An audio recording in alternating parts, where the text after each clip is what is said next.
எங்கள் அப்பாவுக்கு வந்து 5 பொண்ணுங்க சார். நான் லாஸ்ட்டாக 5வது பொண்ணாக பிறந்தேன். எங்கள் அப்பாவுக்கு வந்து பையன் வேணும்னு பயங்கரமான ஒரு தாட். ஏன்னா நம்ம சமுதாயத்தில் வந்து பையனால் மட்டும்தான் எல்லாத்தையும் பண்ண முடியுன்ற தாட்டு தான் இப்பயும் இருக்குது.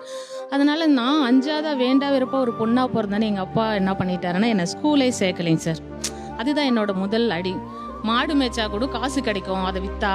நீ ஸ்கூலுக்கு போயிட்டு எவனுக்கும் நீ சம்பாரிச்சு போடுறதுக்கு எதுக்காக உன்னை நான் பெக்கணும் அப்படின்னும் போது ரொம்ப வலி. அந்த 5 வயசில் என்னால் புரியல நான் என்ன டிசிஷன் எடுக்குது. ஆனால் என் அக்கா பின்னாடியே போவேன் சார்.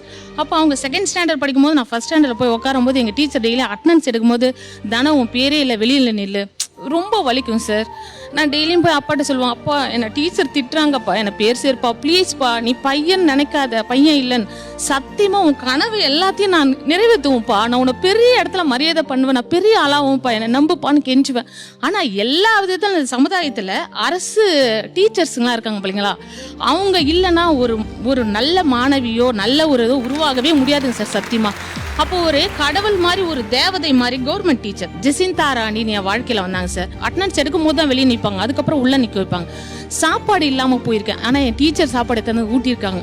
அப்புறம் 10th school 1st mark, government ஸ்கூலில் 1st மார்க் எடுத்தோம். போஸ்டர் அடிச்சு ஊரெல்லாம் ஊட்டிட்டு இருக்கேன், ஆனால் நான் மாட்டுக்கு தண்ணி வாங்கி ஊற்றிட்டு இருப்பேன். அடா எங்கள் அப்பாவை, பாப்பா ப்ளீஸ்ப்பா 11th படிக்கிறேன், வேணாம் போதும் இதோ நிறுத்து.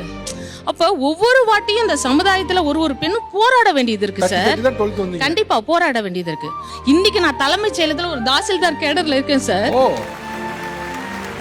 இவங்க ஸ்கூல்ல கள்ளக்குறிச்சியில படிக்க வைக்க வேணாம்னு சொல்லி அவங்க அப்பாவை பல பேர் கம்பல் பண்ணி ஊர்ல இருக்கவங்க சொல்லி படிக்க வைக்க வேணாம்னு சொல்லி டிஸ்கனெக்ட் வரைக்கும் பண்ணிட்டாங்க, படிக்க வைக்கல. ஆனா ஒரு அரசு பள்ளி டீச்சர் தான் கண்டிப்பா வரணும் இவங்க அப்படின்னு சொல்லி ஜெசிந்தா டீச்சர் தான் இவங்களை இன்னைக்கு படிக்க வச்சாங்க. அது ஜெசிந்தா டீச்சர் போல பல டீச்சர் இந்த உலகத்துல வாழ்ந்துட்டு இருக்காங்க.